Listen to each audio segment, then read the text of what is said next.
Hello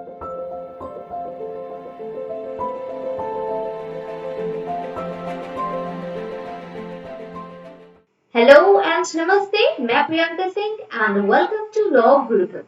Election Commission of India, one of the important topic for all your upcoming competitive exams. So in today's lecture, we will discuss the most expected MCQs from Election Commission of India. इससे आपको concept को समझने में और इसको revise करने में भी हेल्प मिलेगी. So let's start. Question number 1. Election Commission is a elective body, constitutional body, statutory body या फिर none of the above. Election Commission किस टाइप की बॉडी है? तो Election Commission का जो प्रोविजन है वो हमें इंडियन कॉन्स्टिट्यूशन के पार्ट 15 में देखने को मिलता है. ठीक है. और इलेक्शन कमीशन का जो कॉन्स्टिट्यूशन है वो आर्टिकल 324 में है. इंडियन कॉन्स्टिट्यूशन में ही आर्टिकल 324 में इलेक्शन कमीशन का जो फीचर है, स्ट्रक्चर है, अपॉइंटमेंट कैसे होना चाहिए, ये सभी प्रोविजंस आर्टिकल 324 में है. और पार्ट 15 में आर्टिकल 324 से 329 वाला जो प्रोविजन है वो इलेक्शन कमीशन से रिलेटेड है. तो ये जो हमारा इलेक्शन कमीशन बना है वो कॉन्स्टिट्यूशन के प्रोविजन के अकॉर्डिंग बना है, इसलिए जो इलेक्शन कमीशन है it is a constitutional body. जो बॉडी जो ऑर्गेनाइजेशन किसी दूसरे स्टैट्यूट के थ्रू बनती है उसे हम स्टैट्यूटरी बॉडी कहते हैं, और जिन बॉडीज को इलेक्ट करके बनाया जाता है उसे इलेक्टिव बॉडी कहते हैं. लेकिन ये जो इलेक्शन कमीशन है ये कॉन्स्टिट्यूशन के थ्रू बनी है, इसलिए इसे हम कॉन्स्टिट्यूशनल बॉडी कहते हैं. Next question number 2. Which is not one of the main duties of the Election Commission of India? इनमें से क्या इलेक्शन कमीशन की मेन ड्यूटी में नहीं आता है? Control and conduct elections, conduct local elections, direct elections या फिर सुपरवाइज इलेक्शन. इनमें से कौन सा ड्यूटी, कौन सा फंक्शन इलेक्शन कमीशन परफॉर्म नहीं करती है? So here the correct answer is conduct local elections. जो इलेक्शन कमीशन है वो पूरे इलेक्शंस को कंट्रोल करती है, कंडक्ट कराती है, डायरेक्ट इलेक्शंस करवाती है और इलेक्शंस को सुपरवाइज भी करती है. लेकिन election commission of India local elections conduct कराने के लिए, लेकिन election commission of India local elections जो है वो कंडक्ट नहीं करवाती है.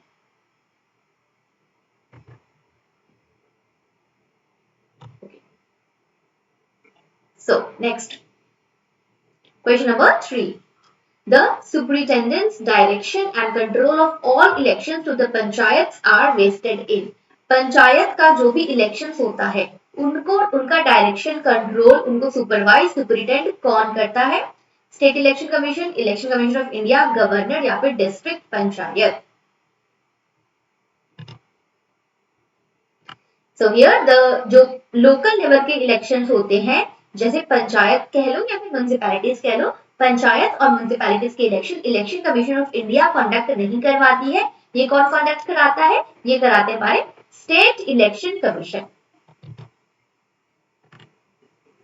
Consider the following statements regarding election campaigning. Election campaigning से रिलेटेड दो स्टेटमेंट्स है, आपको इन कोड्स के थ्रू बताना है कि इलेक्शन कैंपेनिंग से रिलेटेड कौन सा स्टेटमेंट करेक्ट है. A candidate can be disqualified for spending more than prescribed limit for election campaign. Election campaign में अगर कोई कैंडिडेट जो है प्रेस्क्राइब लिमिट से ज्यादा स्पेंड करता है तो उसको डिस्क्वालीफाई कर दिया जाएगा. सेकेंड स्टेटमेंट ये कहता है there is no cap on a political party expenditure for campaigning. Second provision ये कह रहा है कि पॉलिटिकल पार्टीज के कैंपेनिंग के लिए कोई भी लिमिट, कोई कैप, प्रेस्क्राइब लिमिट नहीं है, वो जितना चाहे उतना एक्सपेंस खर्च कर सकते हैं अपने कैंपेनिंग में. So out of this two statements which of the following statements are correct? इनमें से कौन सा स्टेटमेंट सही है? So here only the statement 1 is correct कि जो लिमिट है वो ऑब्वियसली सेट कर दी जाती है through the election commission of India, और अगर कोई भी कैंडिडेट अपने उस प्रेस्क्राइब्ड लिमिट से ज्यादा एक्सपेंडिचर कर रहा है अपने इलेक्शन कैंपेन में तो उसको इलेक्शन कमीशन के थ्रू डिस्क्वालीफाई कर दिया जाता है from election. Next, with reference to the election commission of India consider the following statements. 3 statement दिए गए, आगे स्टेटमेंट्स को रीड करके बताना है with the help of the code कि कौन कौन सा स्टेटमेंट करेक्ट है. Part 15 of the Indian constitution deals with the establishment of ECI. Indian constitution के पार्ट 15 में जो इलेक्शन कमीशन ऑफ इंडिया है उससे रिलेटेड एस्टैब्लिशमेंट के प्रोविजंस बताए गए हैं. It was made a multi-member body by the amendment in 1989. Election commission of India एक मल्टी मेंबर बॉडी बन गई थी कब? इन 1989. Next, the chief election commissioner can be removed from office only through a process of removal similar to that of a Supreme Court judge by Parliament. तो chief election commissioner उनको अगर उनके position से remove करना है तो उसके लिए वही प्रोसेस फॉलो होगा जो कि सुप्रीम कोर्ट के जज को रिमूव करने के लिए फॉलो होता है by the parliament. So out of this three statements कौन कौन से स्टेटमेंट करेक्ट है? ये चीज मैंने बिगिनिंग में ही बताई कि कॉन्स्टिट्यूशन के पार्ट 15 में इलेक्शन कमीशन से रिलेटेड प्रोविजन कंटेन करता है. तो first statement is correct. Second statement ये कह रहा है कि it was made a multi member body by the year 1989 के अमेंडमेंट के बाद. तो जी हाँ, जो हमारा 1950 में इलेक्शन कमीशन बना था उस टाइप से एक ही it was a single member body जिसमें एक इलेक्शन कमिश्नर होते थे. फिर 1989 में अमेंडमेंट हुआ जिसके बाद से ये मल्टी मेंबर बॉडी बन गई. अब इसमें हमारे एक होते हैं चीफ इलेक्शन कमिश्नर और 2 इलेक्शन कमिश्नर यानी टोटल 3 मेंबर्स की बॉडी है in our election commission of India. तो ये मल्टी मेंबर बॉडी बनी इन द ईयर 1989. और इसका रिमूवल तो यस जो इलेक्शन कमिश्नर है चीफ इलेक्शन कमिश्नर है इनका जो रिमूवल वाला प्रोसीजर है that is exactly similar to the supreme court जज. ये पार्लियामेंट के थ्रू ही रिमूव हो सकते हैं. पार्लियामेंट में 2/3 मेंबर्स की मेजोरिटी चाहिए प्लस 50% जो स्टेट्स है more than 50% of the state है उनका भी परमिशन चाहिए मेजोरिटी चाहिए. उसके बाद ही चीफ इलेक्शन कमिश्नर को उनके पोजीशन से उनके पोस्ट से रिमूव किया जा सकता है. तो here all the statements are correct. 1, 2 and 3 तीनों ही सही हैं. Next question. Consider the following statements. Regulation, reservation and allotment of electoral symbols are regulated by the Representation of the People Act. जो इलेक्शन सिंबल्स हैं उनका allotment उनको किस तरह से रेगुलेट करना चाहिए उनका रिजर्वेशन ये सब provision representation of peoples act 1951 में मेंशन है. The Election Commission of India is the only authority to decide issues related to the dispute regarding electoral symbols. Second statement ये कहता है कि अगर इलेक्शन सिंबल से रिलेटेड किसी भी टाइप का डिस्प्यूट है तो उसकी अकेली रिस्पांसिबिलिटी ओनली अथॉरिटी किसकी है? इलेक्शन कमीशन ऑफ इंडिया की. So after this statement, which statement is correct? So here only statement 2 is correct. Regulation reservation and allotment of electoral symbols. Electoral symbols किसको कैसा क्या देना है ये एथिकल है नहीं है ये किस तरह से अलॉट किया जाएगा ये provision representation of people act में नहीं बताया गया है. एंड सेकंड स्टेटमेंट कि अगर कोई डिस्प्यूट होता है रिगार्डिंग द इलेक्टोरल सिंबल्स तो वो डिस्प्यूट को रिजॉल्व करेगा election commission of India. So here only option 2 is correct. Election commission of India का कंप्लीट काम होता है to allotment of symbols. Election commission ही जो है वो डिफरेंट पॉलिटिकल पार्टीज के सिंबल्स को अलॉट करती है. ये रिप्रेजेंटेशन ऑफ पीपल्स एक्ट के थ्रू नहीं होता है. तो ये कौन से एक्ट के थ्रू होता है?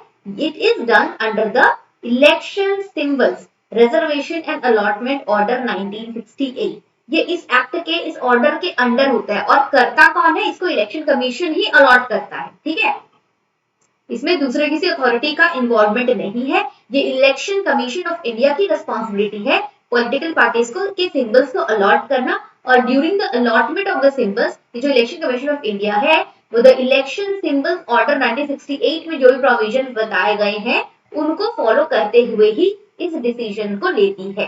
Clear? Next, in which of the following years a delimitation commission was not set up. जब हम इलेक्शन की बात करते हैं तो delimitation एक ऐसा टर्म है जो एक इंपॉर्टेंट टर्म है और इससे रिलेटेड एग्जाम में क्वेश्चंस बन सकते हैं. ठीक है, तो इनमें से कौन से ईयर में delimitation कमीशन सेटअप नहीं हुई थी? ठीक है, नॉट सेटअप. 1973, 1993, 2002 या फिर 1963. So here 1993 इसमें इलेक्शन कमीशन जो है जो डिलिमिटेशन कमीशन है वो सेटअप नहीं हुई. तो सबसे पहले हम जान लेते हैं कि डिलिमिटेशन है क्या. ठीक है, तो delimitation is an act of fixing और withdrawing the limits of boundaries of territorial constituencies.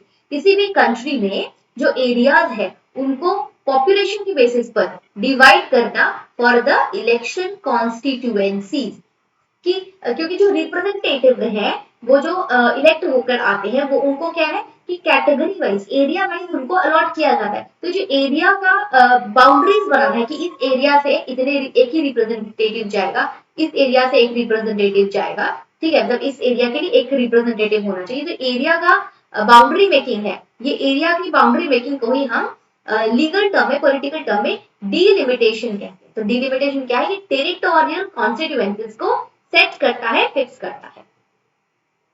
So the exercise has been carried out over the years to redefine the area of a constituency. जैसे जो भी population size है उसके basis पर ही ये जो delimitation commission है वो ये एरिया की बाउंड्रीज जो है वो बनाती है। The delimitation commission have been set up 4 times till date. अभी तक 4 times 4 बार ये कमीशन सेटअप हुई है, 4 बार एरिया वाइज ये जो बाउंड्रीज है रिप्रेजेंटेटिव्स का वो बनाया गया है। तो सबसे पहले ये बना था इन द ईयर 1952, नेक्स्ट हुआ इन 1963, देन 1973 और लास्ट हुआ 2002। 2002 के बाद से अभी तक डिलिमिटेशन कमीशन सेटअप नहीं हुई है।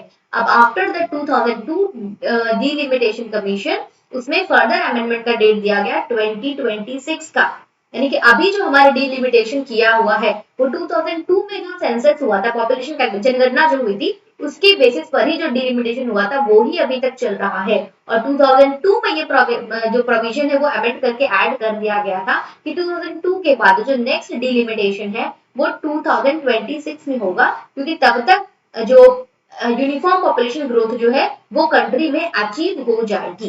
सो इन ईयर्स को याद रखना है कि डिलिमिटेशन कमीशन कौन कौन से ईयर में सेटअप हुआ था, 1952, 1963, 1973 एंड 2002। लास्ट हुआ था 2002 में। अब नेक्स्ट हमारा डिलिमिटेशन कमीशन कब सेटअप होगा, 2026 में। क्लियर?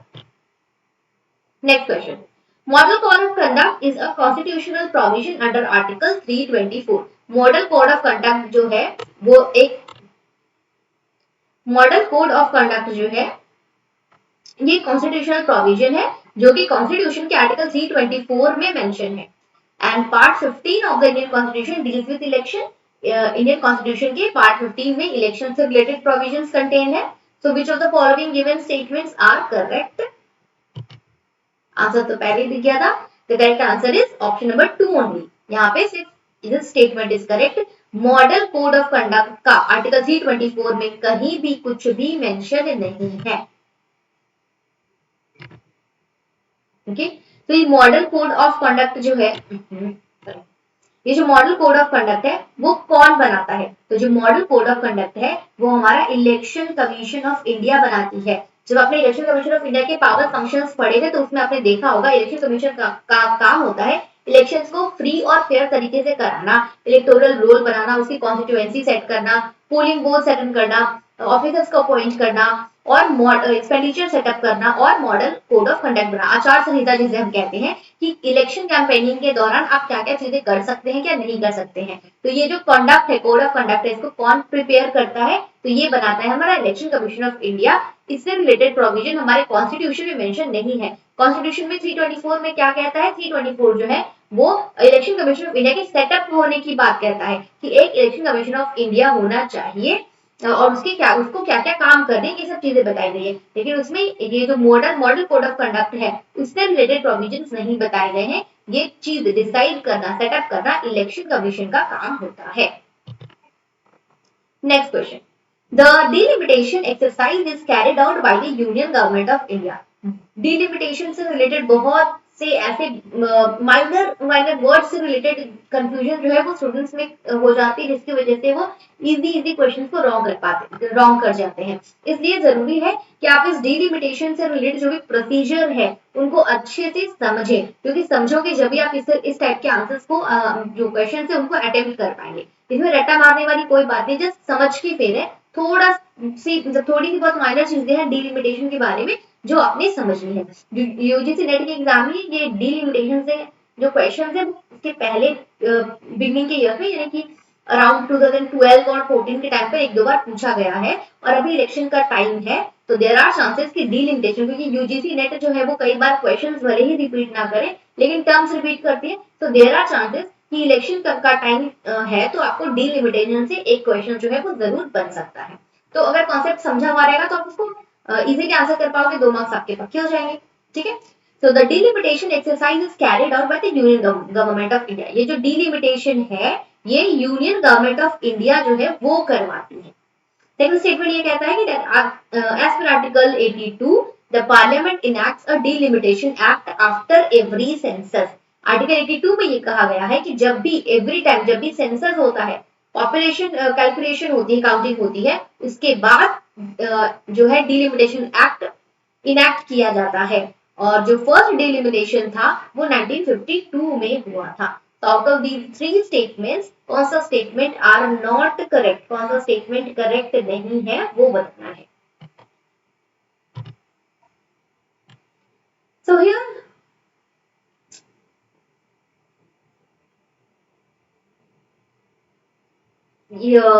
सॉरी ये गलत मार्क किया हुआ है, यहाँ पे ऑप्शन नंबर ए कौन सा करेक्ट नहीं है, तो this statement is not correct. बाकी ये दोनों स्टेटमेंट सही है। जो डिलिमिटेशन है वो यूनियन गवर्नमेंट ऑफ इंडिया नहीं करवाती है। बाकी आर्टिकल 82 में ये प्रोविजन लिखा हुआ है कि डिलिमिटेशन एक्ट जो है वो एवरी टाइम सेंसस के बाद ही होता है, पॉपुलेशन कैलकुलेशन के बाद होता है। और जो पहला डिलिमिटेशन था वो 1952 में हुआ था। दोनों स्टेटमेंट करेक्ट है। आर्टिकल 82 कहता है that the parliament enacts a delimitation act after every census. 82 में ये बात कही गई, इसलिए इस आर्टिकल को भी याद रखना है। Once act is in force, the union government sets up a delimitation commission. अब जब सेंसस हो गया, पॉपुलेशन काउंटिंग हो गई, ठीक है, उसके बाद क्या हुआ, आर्टिकल 82 के थ्रू एक डिलिमिटेशन एक्ट पास हुआ। एक्ट पास होने के बाद में जो यूनियन गवर्नमेंट है वो डिलिमिटेशन कमीशन को सेटअप करती है। अब डिलिमिटेशन कमीशन एक इंडिपेंडेंट बॉडी है जिसको एज पर आर्टिकल 82 बनाया गया है after the parliament enacted a delimitation act after every census. वो जो हायरार्की है, जो सिस्टम है, उसको अच्छे से समझेंगे। सबसे पहले होता है हमारा सेंसस, ठीक है, सबसे पहले होता है सेंसस, पॉपुलेशन कैलकुलेशन हो गया। उसके बाद आर्टिकल 82 के प्रोविजन के अकॉर्डिंग जो पार्लियामेंट है वो इनैक्ट करती है हमारा डिलिमिटेशन एक्ट, ठीक है। सेंसस होने के बाद में as per article 82 parliament delimitation act pass करती है। फिर the delimitation exercise is carried out by an independent high powered panel known as delimitation commission। फिर उस एक्ट के थ्रू एक डिलिमिटेशन कमीशन बनती है जो कि बाउंड्रीज बनाने का काम करती है। whose order have the force of law। ये जो कमीशन बन रही है डिलिमिटेशन कमीशन, इसके पावर्स जो है वो इसके जो ये जो लॉ बना रही है that have a force of law, यानी कि इसने जो लॉ बनाया है वो सभी को फॉलो करना होता है एंड इनके लॉज को किसी भी कोर्ट में क्वेश्चन नहीं किया जा सकता है, ठीक है। डिलिमिटेशन कमीशन जो बन रही है as per the delimitation act, उनके ऑर्डर्स बाइंडिंग होते हैं और इनके ऑर्डर्स को कोर्ट में क्वेश्चन नहीं किया जा सकता है। The Delimitation Commission is appointed by the President of India and it works in collaboration with the Election Commission of India। Important term है, important statement है, इसको याद रखेंगे। Delimitation Commission कौन अपॉइंट करता है? President of India. और ये जो कमीशन बनती है वो इलेक्शन कमीशन ऑफ इंडिया के साथ में मिलकर काम करती है, क्योंकि दोनों का काम तो उसी डिपेंडेंट है ना एक दूसरे पर। जब तक एरिया का डिमार्केशन नहीं होगा, बाउंड्रीज नहीं बनेगी, तब तक इलेक्शन कमीशन कैसे सेटअप करेगी कि कौन से एरिया में कितने इलेक्टोरल जो पोलिंग है वो बिठानी है, वो आगे का इनका जो इलेक्शन प्रोसेस को किस तरह से कंडक्ट कराना है। तो ये सब चीजें इलेक्शन कमीशन डिलिमिटेशन के बाद ही सेटअप जो आगे है वो प्लान बना सकती है। इसलिए डिलिमिटेशन कमीशन जो है वो इलेक्शन कमीशन ऑफ इंडिया के साथ में मिलकर के काम करती है। और इनका अपॉइंटमेंट कौन करता है? इनका अपॉइंटमेंट करते हैं हमारे प्रेसिडेंट, ठीक है। Next question, consider the following statements regarding the delimitation commission। the commission is appointed by the election commission of india। ये जो डिलिमिटेशन कमीशन है इसका appointment election commission of India के थ्रू होता है। Second statement is the commission is composed of retired Supreme Court judge and chief election commissioner। ये delimitation commission में कौन-कौन होते हैं? इसमें होते हैं रिटायर्ड सुप्रीम जज और हमारे Chief Election Commissioner. So out of these two statements, which of the statements are not correct?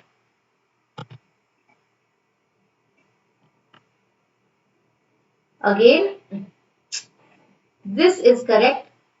यानी कि इसमें से कौन सा करेक्ट नहीं है, तो option A is not correct, because the commission is appointed by the election commission of India.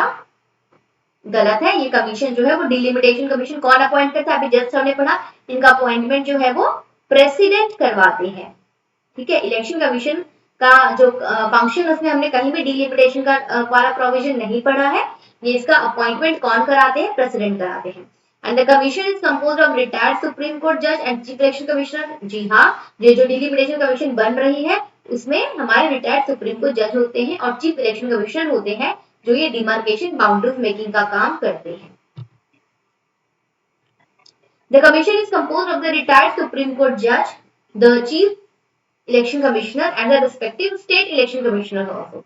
ये हो गया हमारा total composition of the delimitation commission. Delimitation commission में कौन कौन होते हैं, हमारे रिटायर्ड सुप्रीम कोर्ट के जज, चीफ इलेक्शन कमिश्नर और स्टेट इलेक्शन कमिश्नर। ठीक है, स्टेट का भी तो इलेक्शन कमिश्नर होता है, जो कि लोकल लेवल पे जो इलेक्शंस होते हैं हमारे पंचायत के और म्यूनिसिपैलिटीज के, उनको कंडक्ट करवाते हैं, है ना।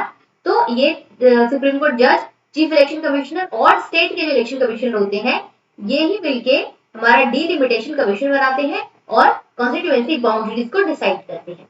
Delimitation is carried out by an independent delimitation commission. Delimitation कौन करता है, ये डिलिमिटेशन कमीशन के थ्रू होता है, जिसका अपॉइंटमेंट गवर्नमेंट ऑफ इंडिया के थ्रू होता है as under the provision of the delimitation commission act. Clear? Next statement वाला एक क्वेश्चन है। Part 15 of the Indian constitution provides for the establishment of ECI.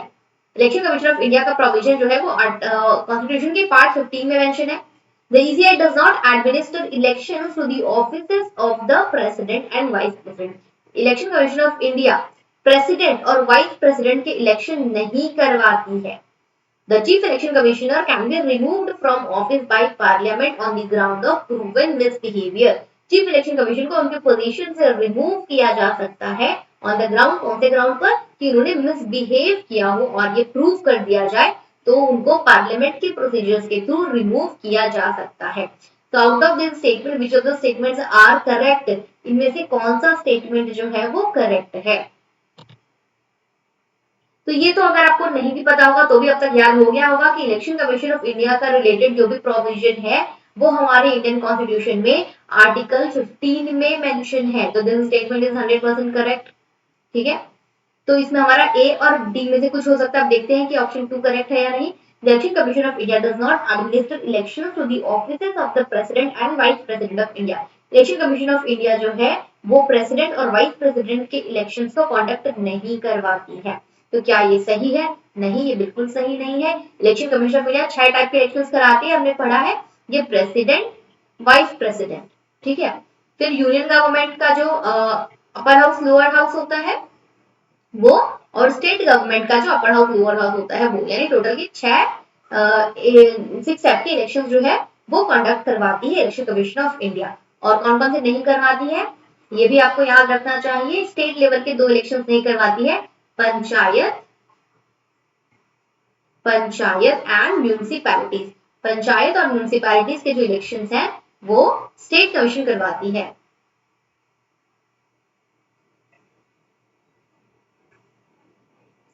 तो यहां पर हमारा statement number 1 is correct and 3 is correct, और ये second statement गलत है। ठीक है, ये वाला रॉन्ग है। 1 and 3 इज करेक्ट, तो यहां पर ऑप्शन सी सही होगा। Next question. What is the majority required to remove the Chief Election Commissioner of India? कितनी मेजोरिटी चाहिए चीफ इलेक्शन कमीशन को उनके पोजीशन से रिमूव करने के लिए? Special majority of 2/3 members present and voting, more than 50% of the strength of the house, या फिर 2/3 of the total strength of the लोक सभा? इनको कोर्ट्स के थ्रू बताना है कि इनमें से कौन सा स्टेटमेंट करेक्ट है regarding the removal of chief election commission. जैसे कि हमने इसके पहले भी पढ़ा कि चीफ इलेक्शन कमीशन का जो रिमूवल है वो पार्लियामेंट के थ्रू होता है, जैसे कि हमें सुप्रीम कोर्ट जजेस का है। ठीक है, तो इसमें जो प्रोसीजर है वो ये है कि टोटल जो है 2/3 मेंबर्स जो है जितने प्रेजेंट एंड वोटिंग है उनके से जो स्पेशल मेजोरिटी मिलती है उसके बेसिस पर होता है। Secondly, more than 50% of the strength of the house अगर उनके फेवर में वोट कर रहे हैं तो ही उनको उनके पोजीशन से रिमूव किया जाएगा। 2/3 ऑफ टोटल स्ट्रेंथ ये वाला स्टेटमेंट नहीं है। तो ये रिमूवल वाला प्रोसीजर इंपॉर्टेंट है, आपको याद रखना चाहिए कि किस प्रोसीजर के थ्रू जो हमारे चीफ इलेक्शन कमिश्नर है उनको उनके पोजीशन से रिमूव किया जाता है। तो 2 पॉइंट्स आपको याद रखने हैं कि ये स्पेशल मेजोरिटी के थ्रू होती है। अब इसमें कई बार ना कंफ्यूज करने के लिए पूछा जा वो लिख दिया जाता है स्पेशल मेजोरिटी की जगह पर आपको ऑप्शन में दे देगा सिंपल मेजोरिटी और 2/3 की जगह पे लिख देगा 2/4 या फिर 3/4 लिख देगा मेंबर्स, और ये प्रेजेंट एंड वोटिंग की जगह पे लिख देगा total strength of the Lok Sabha. तो ये जो 3 टर्म्स हैं इनको ही फेरबदल करके जो ऑप्शंस हैं वो कंफ्यूज करने के लिए फ्रेम किए जाते हैं। तो ये दो कीवर्ड्स हैं, इनको याद रखेंगे कि जब हम चीफ इलेक्शन कमिश्नर को रिमूव कर रहे हैं तो किस टाइप की मेजोरिटी चाहिए, हमें स्पेशल मेजोरिटी चाहिए। कितने मेंबर्स की मेजोरिटी चाहिए, 2/3 मेंबर्स की मेजोरिटी चाहिए। Out of which, out of the total members present and voting, ना कि कितने मेंबर्स टोटल है उस पार्लियामेंट में उतने की नहीं, जितने वहां पे प्रेजेंट है और जो लोग वोटिंग में पार्टिसिपेट कर रहे हैं, प्रेजेंट होकर के वोट कर रहे हैं, उन वोटिंग मेंबर्स में से अगर 2/3 मेंबर्स की मेजोरिटी होती है तो ही चीफ इलेक्शन कमिश्नर को उनके पोजीशन से रिमूव किया जाएगा। फर्दर ये सेकंड वाला प्रोविजन भी याद रखना है कि सिर्फ स्पेशल मेजोरिटी नहीं, more than 50% of the strength of the house भी चाहिए। टोटल हाउस की जितनी स्ट्रेंथ है अगर 500 है तो उसमें से 250 से ज्यादा लोग जो है, मोर देन 250 जो है वो उनकी मेजोरिटी होनी चाहिए for the removal of chief election commissioner. तो दोनों तीन चीजें जरूरी है जब हम चीफ इलेक्शन कमिश्नर को उनके पोजीशन से रिमूव कर रहे हैं। तो ये option B is the correct answer. तो ये हो गया हमारा कुछ question of election commission of India. Election commission of India से रिलेटेड एक डिटेल्ड थियोरेटिकल वीडियो भी है जो मैंने अपलोड कर रखी है, आई बटन पे आपको उसका लिंक मिल जाएगा। उस लेक्चर को जो आप देखोगे उसके बाद इन एमसीक्यूज को सॉल्व करोगे तो आपको जो कंसेप्चुअल क्लैरिटी है वो और अच्छी हो जाएगी और आप चीजों को बेहतर तरीके से समझ पाएंगे। For more informative videos like this, please subscribe the channel, like the video, share the video. Thank you.